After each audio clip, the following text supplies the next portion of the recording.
Hey, what's up, guys? Thank you for joining us. This is episode 15 of According to Kaz and Queen. And as always, I'm Kaz. And I'm Queen. We want to thank you guys for joining in with us again and continuing on this ride and this journey that we are on. We made it through 15 episodes, and we are humbled and excited about the feedback that we've been getting, and those of you who have let us know that you have been tuning in every week and, spreading the good word and letting people know that we are here. We appreciate it. Of course, you can always catch us by subscribing to the YouTube page. So if you're watching us right now on YouTube, that's going to be right there under my finger, right there. You can subscribe to the YouTube page, and we are on all streaming services, all right? So if you like listening to your podcast, we are on Spotify, Apple Music, Amazon Music, we're on Google Podcasts, we're on all of that good stuff there. So all of the streaming services, you can check us out. So you can either watch us or you can listen as well. So we're going to get right into it today. We just had an anniversary. We did. Just had an anniversary coming off the heels of that. So I thought that would be something good for us to talk about today. Amongst other things, there's a lot of other stuff going on in the world, but in our world, this was a very huge occurrence because we have been married for 13 years. Woohoo! Woo! High five. We've been married for 13 years, together off and on for over 2 decades, like 21 years of us being around each other. Let's clarify. When you say off and on, you mean a breakup.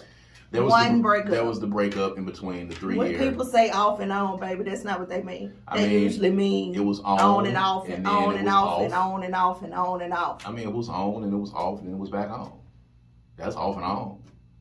But that's not what's it was on understood. And off. It was on and off. You could just say a breakup. Yeah, I mean, why are you trying to... That has to be clear because it looks like a unstable type of situation. Most people, we're not crazy. We ain't. No, most people say that they go off and on. That means they break up often and they get back together. That wasn't the case for us. We broke up once. Yeah, we don't even have that kind of energy. First of all, not no more. Definitely. Yeah, definitely not anymore. But there was a period of 3 years in between. Speculation on if it was a full 3 years or if we were rounding up, rounding down.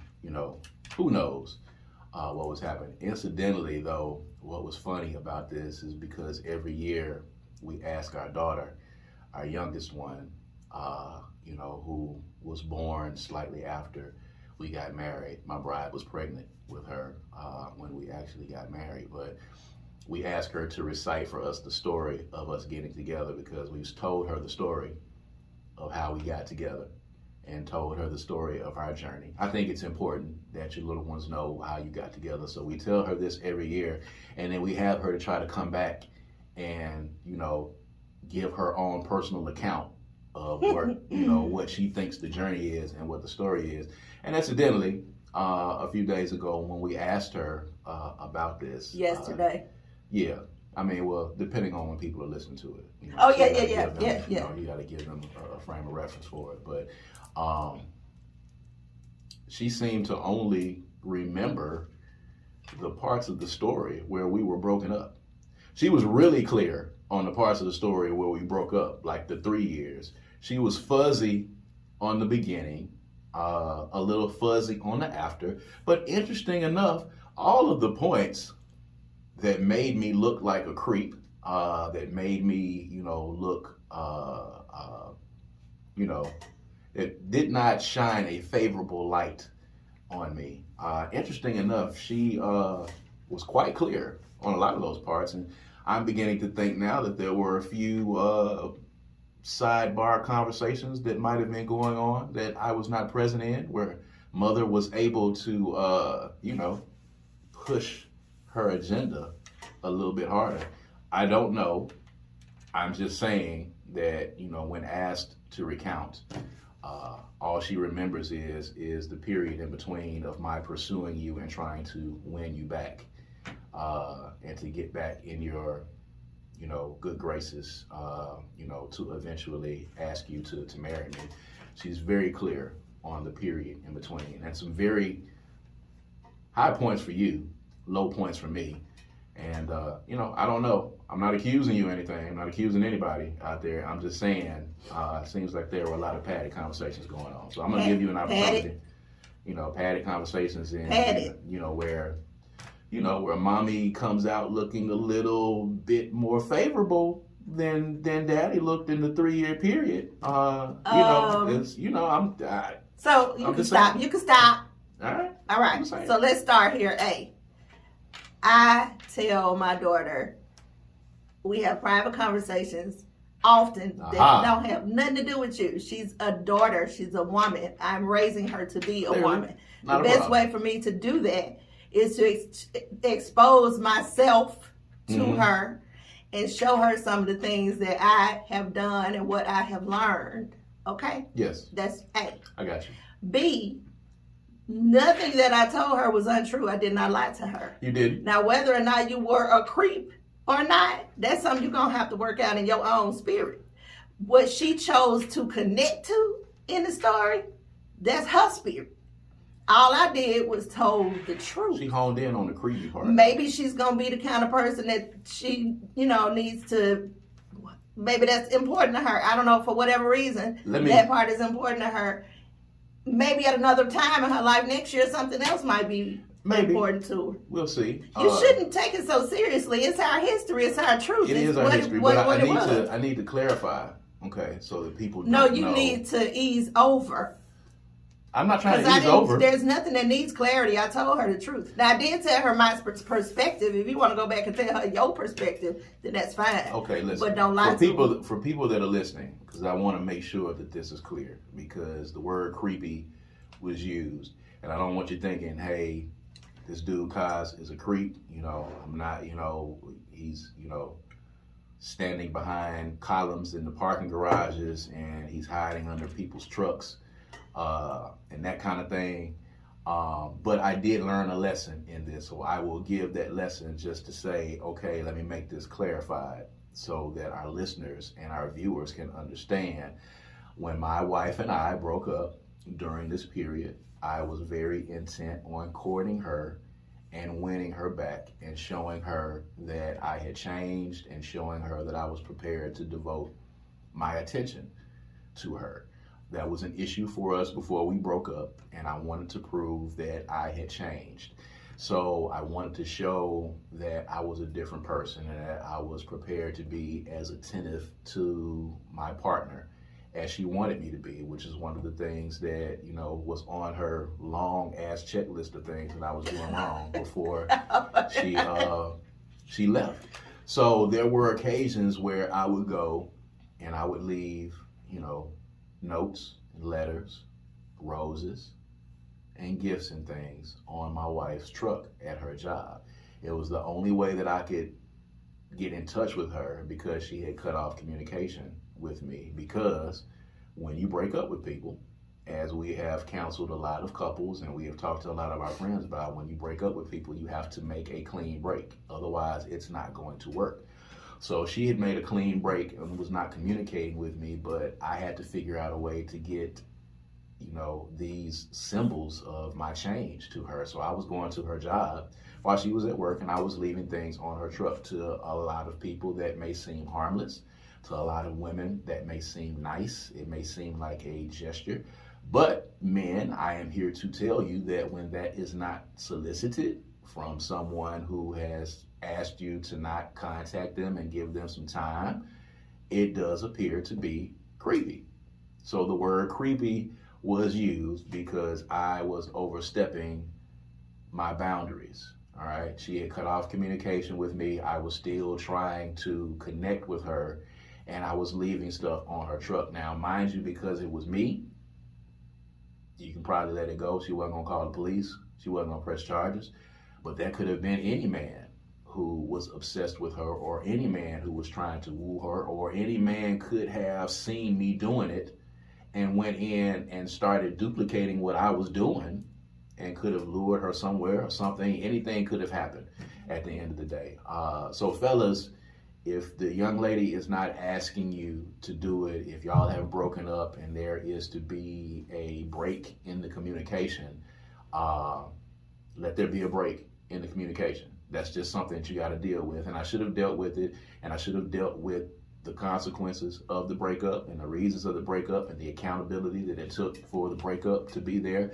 So when the story is told, and I've said this as well, it was a little creepy for me to do it because I was, now that I think about it, and I've thought about it, I was kind of driving up, tiptoeing in to the parking garage under the building and putting the stuff on her truck and going to her house, to her apartment, putting stuff on her truck just so she could see it. All the best intentions of the world, but it was creepy.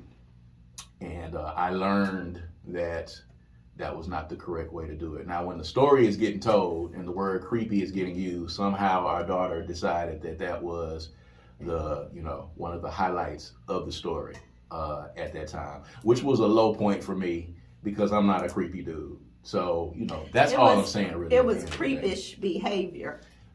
And even then I understood what was happening. It was just not respectful of what I asked you for. That's so right. It was becoming more and more irritating for me.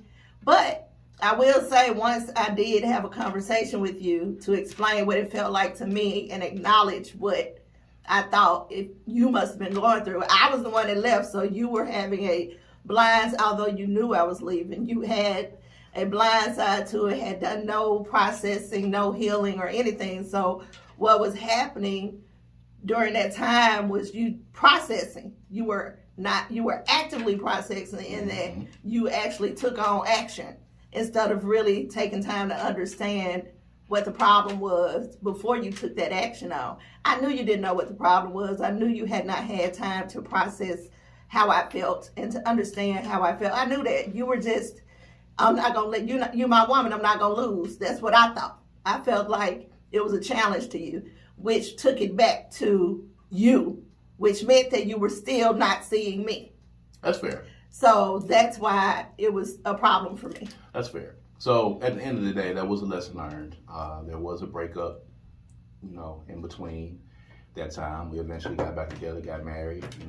I had a little girl who, has grown up with us.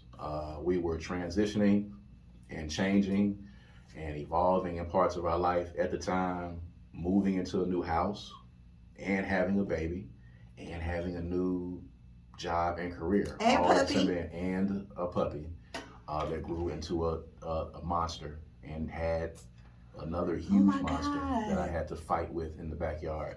We won't get into that issue because this is not about He won't let me have another dog because of this one situation. It's got to be a really tiny dog. Because what happened was, again, you were a deadbeat mom. I'm just going to tell you. Oh my God! I was not a deadbeat mom. You were a deadbeat. I was not. Let me break Hold this up. right now. I'll let you say your piece. Let me say my piece You've first. been saying your piece all day. Hold up. Let me say, because I explained what the creep statement was. You got a chance to speak your piece. I'm going to tell you why you were a deadbeat mom, and you were worse than a deadbeat mom because you were in the household and neglectful of those dogs. And I got the dog for you. I got the puppy for you because I was trying to woo you back. And it was a sweet puppy. It was a nice, fluffy, cute little puppy. It was in the beginning. And I just did not realize, of course, as biology works, that the dog would grow into a huge dog and then have puppies that would eventually be bigger than even the mother was. But you got the dog, and once you got the dog became my responsibility.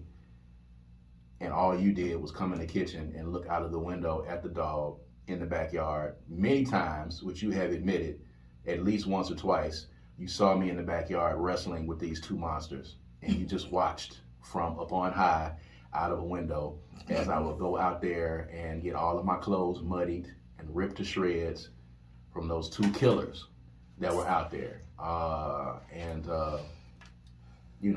I would have at the time, and you know this, and I told you this. You took advantage of the fact that I was trying to get you back, and you wanted a dog. And I drove to Richland, not Ridgeland. I drove to Richland, Mississippi, which for those of you that are not in our area, that's on the outskirts of Jackson, I drove out there and paid for that puppy. And honestly, to be, you know, if we're being completely honest, and I think she knew this at the time, I'd have bought you an alligator or a camel if you would have asked for it at the time. You could have asked me for, you know, a spotted, speckled peacock snake, and I'd have got it for you at the time because I was trying to win you back. So, you know, what trouble is a little fluffy puppy? It was a cute puppy, cute and fluffy. And then once we got into the house and the dogs grew and it became an issue of walking and feeding them and all those things, it disappeared. I wish there was a way that I could have put you on dog support, because then maybe then you would have cared, because you didn't.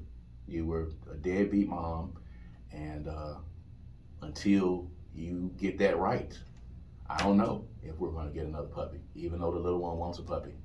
I just want to say, now that everyone knows what happened, you may now speak your piece to respond to that. Thank you, sir. Thank you for your permission, sir. All right. So first of all, second of all, I was fine with the puppy. He got me the puppy before we got back together. The puppy was mine, stayed with me in my new place. It was great. I had the dog trained and everything. We got back together, moved back in together. Shortly after that, I became pregnant. You did? I did that. Okay? I did that. So that took away some of the energy I had for taking care of the puppy. But I was still taking care of the puppy. I was still looking after the puppy. I was still doing well. First of all, this is a golden retriever, which is my absolute favorite dog in the world, mixed with lab, which is my second favorite dog in the world. So I finally had my dream dog. Trust and believe that I had all the intention in the world taking care of this dog. But you know what happens when you get pregnant? Eventually, you deliver a baby. So we had one dog that was really, really tall. By the time our child started walking, she would knock the baby over every time she came by her. So my negligence towards the puppy is because my attention went to my newborn child. So I do not feel like I was in any way, shape, or form a deadbeat mother. I feel like you were a father who took up the responsibility so your wife, the mother of your child, could do what she needed to do to take care of your infant. So that is what the tea is, sir. I mean, you know, if that's how you want to frame it. And it got bad only because we kept the puppy once she had puppies. Everything was fine as long as Sheba was the only one. When we kept the puppy, Shaka was a problem. That's where all this disdain comes from. You got to make sure that you quantify it. Shaka grew to the size of a small Tyrannosaurus Rex. It was like I was in Jurassic Park every time I went into the backyard to feed this monstrosity, and it was a kid, so it always thought he was trying to play, so he always jumped up on me. He was 1,000 pounds. I do feel bad for that. You had a bunch of rounds with Shaka. I will not even say that. But Sheba was totally different. Sheba was mine. I loved her. I hated that she had to be outside. I hated all of that. I still wish she was here. Shaka, you know, I'm sorry for that. I do apologize, baby. Well, I'm going to say this. There's not a dog coming into the Franklin household unless it's a miniature dog. It must be full grown at a very tiny size. Yes. The things you say, that's cute. Oh, that's it. Okay. Or, you know, the little one is going to be taking the responsibility of feeding and cleaning and all that. I don't want nothing to do with it. Okay. Except I want to occasionally walk by and pet it and hold it and let it jump up in my lap. It's so funny and so strange how this is your position today. But back then when I asked for Sheba, oh my goodness, you could not wait to give me that puppy. You were trying then to please me, to satisfy me, to make me happy. So basically what you're saying now is, here we are 13 years later, and my happiness is not really necessarily that important to you. Listen, your happiness is paramount in my life. I want you to know. I'm thinking about the Martin Gina episode. Yeah, you know which one? I was trying to get you, girl. Yes. Listen, fellas. You know what the deal is. I was trying to win her back. She said she wanted a puppy. I drove my happy ass out there to get the puppy. I'd have drove anywhere. I'd have drove to Hattiesburg to get the puppy. Well, why you won't drive now? Good. I mean, you know. Can't get the bat off your shoulder. You here now. That's terrible. You've been around for 13 years. You're not going nowhere. You here? That's terrible, baby. You gotta, what you do to get them, you gotta do to keep them. I'm gonna get another puppy. The baby wants If you get another puppy and it's not a golden retriever, it's not for me. So you're already copping out already. I'm not copping out. I'm just saying it won't be my dog. I'm just saying it won't be my dog. It's not gonna be your dog, period. It's gonna be the little one's dog. Well, that's fine. It's not for me, as long as we clear. The dog's gonna be in the house, so you will bear some of the grandfather, grandmother responsibility. Noted. Noted. Understood. Just so you know, I just want to be clear on that because I'm not living that hell again, ever again. Baby, don't say what you're not gonna do. I'm not living that. I'm in complete control if this happens again. I can tell you. You don't know what the future holds. Ain't no dog coming in that house that's gonna grow past my ankles. Sir. I'm just telling you. You go too far. I'm not going too far. You go too far. You're not gonna catch me again.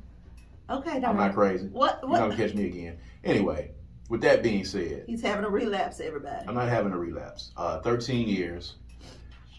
We felt it would be prudent for people that are listening to us to give reflections on 13 years, the highs, the lows, advice that you would give to other married couples or aspiring couples, significant others at this point, just from a viewpoint of us, of course, our imperfect selves, not at all some type of quote unquote example for you to live by. We do what works for us, but some years have been better than others. Yeah. Sometimes have been better than others. Some issues have been a little less taxing than others. There have been some good times and some bad times in the 13 years. And, we got a lot of friends that are well past the number of years that we have. Mm-hmm. So, we try to surround ourselves with people with different experiences, those that have been married longer and married less. But 13 years, man. What are your thoughts on it? We here. We here now. What's funny to me is that our lives, it seems like we are reliving a life. Like we knew each other in a past life, or maybe I was you and you were me at some point in another realm of life, because it doesn't feel like this is new. Our journey doesn't feel new. It feels like we've been together forever.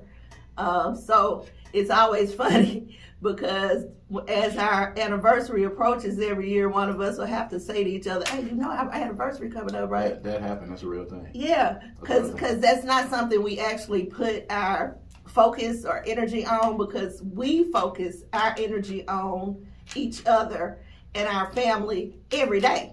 So it's very, very easy to get lost in the celebration of it, but we do understand and we're learning how significant that is. So we have to make a real concerted effort to celebrate those things, even if we don't go out. Like we spent time, we went back and watched Hamilton. That was our movie night. We watched Hamilton because it was significant to us. We both had some real significant experiences individually watching Hamilton. So we chose that to sit down and watch and have some drinks and snacks. And that was perfect because that's who we are. So that's the first thing that I noticed this year, this year's anniversary celebration. And my reflection, we often talk about what we learned, what we can do better, what we failed at, what we'd like to see from each other. Mm-hmm. One of the things that I learned is that I need to start acknowledging how difficult it is to watch the person you love go on a spiritual journey. I don't know if this was a problem for you, if you even noticed when I began my spiritual journey. I don't know, because actually it started many, many years before I met you, but I don't know how it affected you. But I'm learning through your evolution and elevation. Mm-hmm. I'm learning that is so very difficult for the partner, let alone the partner who is already experienced and is familiar with it. And being married to someone like you, who is hard-headed, and you got to learn stuff on your own, and you tell me all the time that you hear me, but I don't understand, I don't see what I'm advising happening, although you could very well be doing it, I just don't see it. So it's really difficult. I spend a lot of time praying and meditating, and you don't see that, but it's your journey. I have to watch it. I can't do a thing about it, not a thing, but it's very difficult. It's almost like watching the children, when we tell them something and they don't do it. So this year has been teaching me how to be accepting, to being gifted with knowledge, but respecting the universal process of healing, and knowing my place in that, and understanding that you might be able to do this, but that don't give you permission to, or you're not released to. That is what I've been learning from this, because this year for you has been very awakening. You've been learning a whole lot about yourself, and you've been sharing those things publicly, some of them, and you've had to process what other people think about that, Mm-hmm. So it's been kind of a spiritual year for you, I would say, and it's been a stretching of a year for me in that way for you, but also still trying to maintain my healing and my journey and all of that kind of stuff. So this year was mentally and spiritually taxing. It was really draining, and I put that, in my anniversary post on my page. This past year, from September 18th of last year till now, has been one of the most taxing years that we have experienced as a married couple on a lot of different fronts. Mentally, spiritually, physical challenges, as you age, as you get older, and, your body begins to, do things that you are not normally used to, and you have to deal with that. Being entrepreneurs, starting, this content room that, that we're in, that we do this podcast in, and, going through the end of a pandemic, still feeling the remnants of it, all types of challenges that, we've had to deal with in the past year that we haven't had to deal with before. And it was a lot. And this was, one of our most trying years. And I think, the experiences that we have as being a married couple, and the things that we have learned helped us to get through it. Communication has always been, important, and been one of our strong suits, understanding each other. And I think what a lot of people don't understand, even though we've been married for 13 years and, we've been, together in some form for over 20, 21 years, you still have to continue to learn your partner as your partner evolves. We are not the same people that we were when we first met. Absolutely We're not the same people that we were right after we got back together, after the breakup. We're not the same people that we were before the breakup. We're not the same people that moved into our first home right after we got married. We're not the same people that was in the house with that infant. I'm not the same guy that was in the backyard wrestling with those dogs.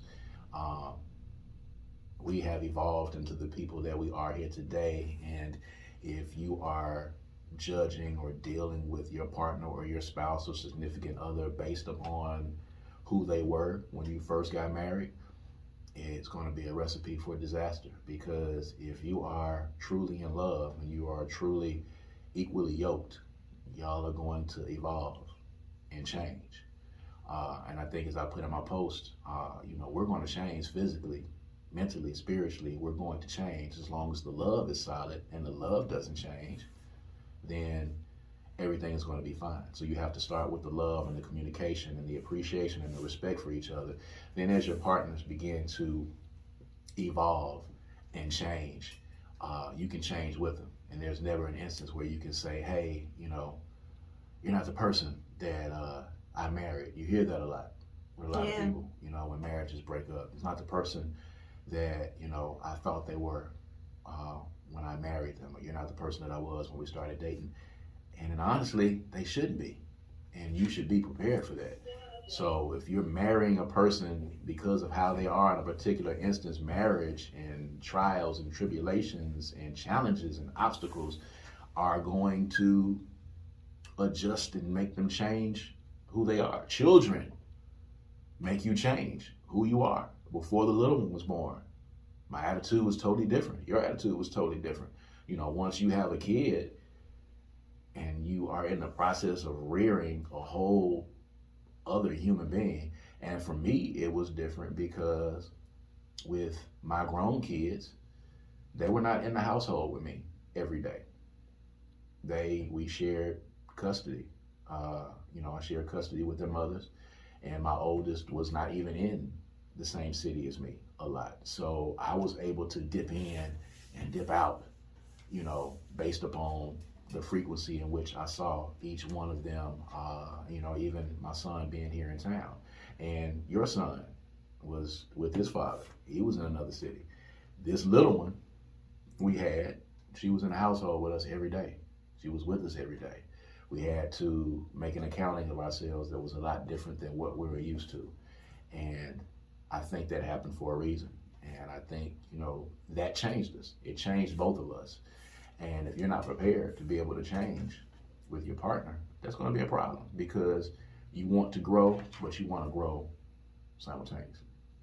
Yeah, you have to recognize when your partner is growing and support the evolution of it all, because I hear you saying, some couples are saying, you're not who I was when I married you. Dear God. Dear God. Yeah. Ain't no way I'd be married to him if he was still the same way. Or me. No. Like, you know, so I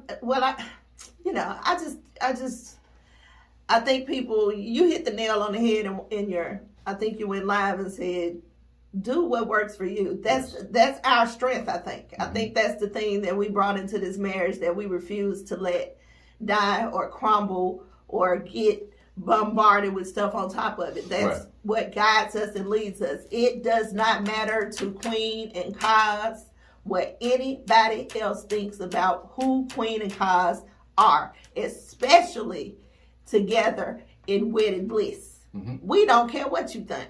We don't care if you have an opinion. We don't care if you don't have an opinion. We don't care if you fool with us. We don't care if you don't fool with us. Don't give a damn. He is literally all that I need, and I'm good. Yes. And when he get off track and he not fulfilling that spot and giving me what I need, guess what? I tell him. Imagine that. Communication is very important, and you have to be willing, and you gotta be strong enough and tough enough to sit there when your partner is saying, you know, this is what I need and this is what's not happening. We need to try to figure out how to fix it. It stings and it hurts on both ends. She'll get up and she'll walk out the room. And, you know, I'll kind of sit there with in a stupor, with a stupid look on my face, as most men do in a lot of instances, but you got to take it in and you gotta accept it. And I learned my lesson from our breakup because, you know, you gave me months of warning that you were leaving and I didn't believe you. And that ain't gonna ever happen again, because the communication's to a point. If you say that there's an issue, then I acknowledge that issue. And since it has happened since then, since we've been back, when you say that there's an issue, there's an immediate need to fix it. You know, before we broke up, the very first time, she had a laundry list that you could just roll out. It was on parchments, and you could just roll it out. It was miles long. It was miles long. It was long as hell. That is it had crazy. all types of gripes on it. I had like 2 issues, but they were major. There was like 2 issues, but they all had an A, B, C under them. Like 2A, and then you got down to 2V, and then you went to 3, and then 3 went to like M. But you know, you had your gripes, and the point is, you did not pay attention. Didn't pay any attention to them. Did not take them seriously, because in previous instances and and I'm gonna say this too for guys that are listening. Well, for women that are listening, I think this is very poignant. Women that are listening. Men are only going to get away with what you allow them to get away with. That's it, period. There is no other formula for that. There's no magic button for it. We are going to do what you allow us to do as long as you allow us to do it. If you show us that you are not going to do anything different, we will cheat on you multiple times until you let us know that that's going to be it. We will treat you badly. We will not communicate. We will do all those things. We will do them over and over again continuously. And each time that you take us back, we'll lose a little bit of respect for you each time that it happens. We only get away with what you allow us to get away with. And because in previous relationships, in previous times, the women came with gripes and ultimatums and all those kinds of things, and nothing happened. There was no consequences. I suffered no consequences from it at all whatsoever. So I was at the point where, when she had these gripes and these grievances, I was like, hell, all right, we'll just not talk about it for a few weeks and it'll go away. Or, hey, I'm kamikaze. There's no way that she's going to leave me. You said that to me. You remember that? I didn't say that. Yes, you did, baby. Well, I'm not saying you said it in the act of, but you later came back and said to me that's what you were actually thinking. In my head. I would have never said that out in the open. No, you told me that out loud. I thought that in my head. I don't even know if I would have admitted it at any point, but I'm glad that you did. I'm glad that you said that. But, and you showed me. And that's how you correct behavior anytime. When your husband does things or your significant other does things, if you take them back and allow them to come back in without the behavior being corrected, then they're going to do it again. And I'm just telling you this, and I'm giving you as a tip as a man, ladies, and men as well. I'm giving you a tip, ladies, on how to fix it. If you let them come back in and you don't let the behavior get fixed or adjusted, they're going to do it again. And they're going to keep doing it because they know eventually at some point, even if you take longer each time, they know at some point that you're going to acquiesce and you're going to let them back in. So all they got to do is just wait you out. A lot of women have difficulty making this decision for themselves because they still be in love. Mm-hmm. I want to make sure that y'all understand that I was in love with him still. Mm-hmm. I loved him from the moment I met him, although I've been falling more and more in love with him every day since then, and love him more today than I did the day that I said I do to him. However, I love me more. Mm-hmm. That's the issue that women have that allow themselves to be treated badly and accepted. Well, I still love him. I love him. That's great. But you also are putting yourself in a position of not operating in your power, not operating in your feminineness, not operating in your divine feminine power, right? Mm-hmm. Because what's happening is you are showing him that you love him more than you love yourself. Mm-hmm. I refused to do that. I was unhappy. I didn't feel cherished. I didn't feel loved. I didn't feel like he knew how to love me. I knew he loved me, but he was not paying enough attention to understand how to love me in a way that was my own love language. And eventually, that just got tiring. It was pulling too much off of me. So I started telling him, I'm going to leave you if you don't.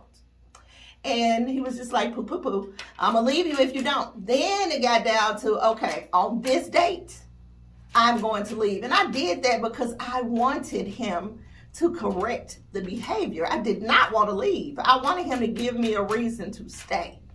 Mm-hmm. He did not do that.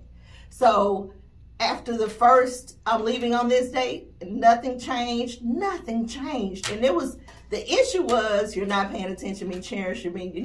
He didn't even make any attempt. Again, he over there in his head thinking, she ain't gonna leave me. Who would leave me? Then I came back with another deadline. By the second deadline, I had an apartment, I had a job, I had everything I needed to survive. And I still wouldn't have left if he had come to me and said, I get it, I understand what I'm doing wrong, and I'm not gonna do it again. Probably would have needed some time to see it. But the second deadline, I was prepared to go on with my life, knowing that he was my husband. Mm-hmm. I want y'all to digest that in, because what I did was took my power back. I had given it away for so long.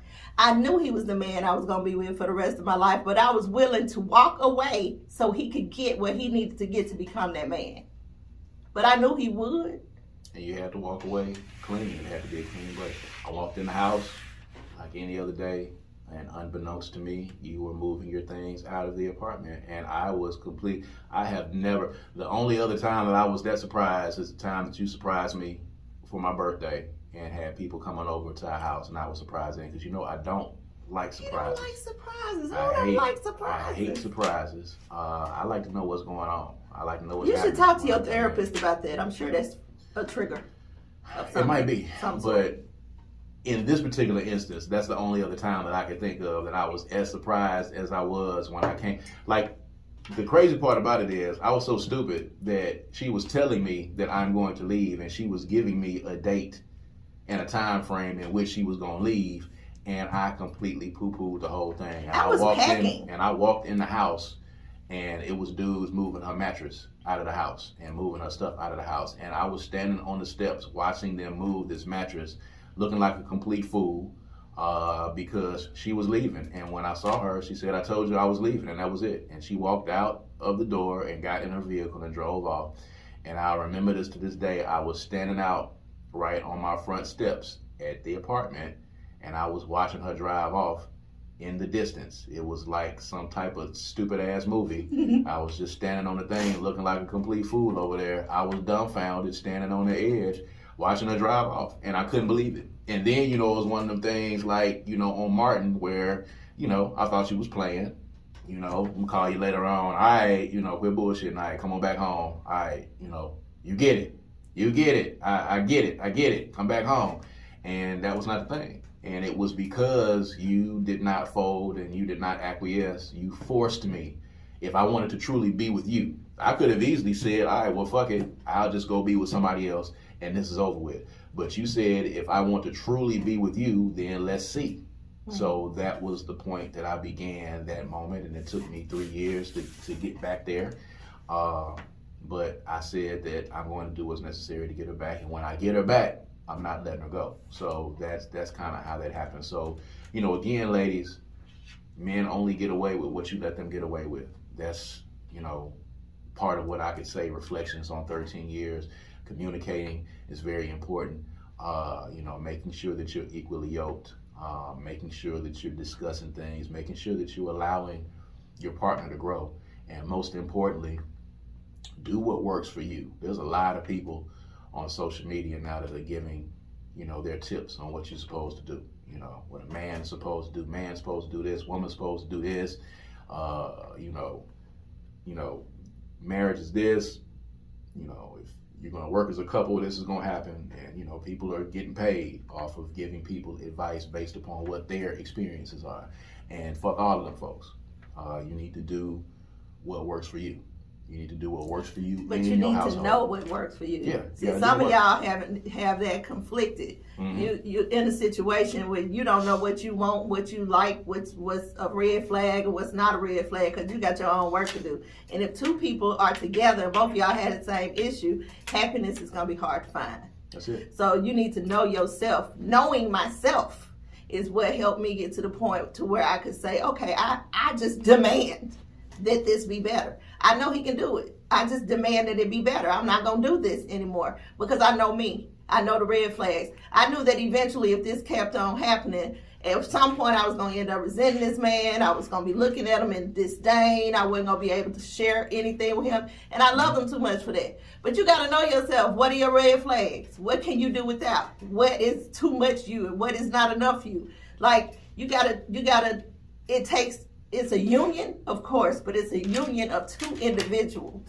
Both of your individualities are important and necessary, and they have to be at least working on wholeness in order to bring the unity into the marriage. Like, there's no way for that to happen if one person doing all the work and the other person just sitting there watching you do it, or listening to you complain, because all that person is hearing is nagging. They're not hearing the substance in what you're saying.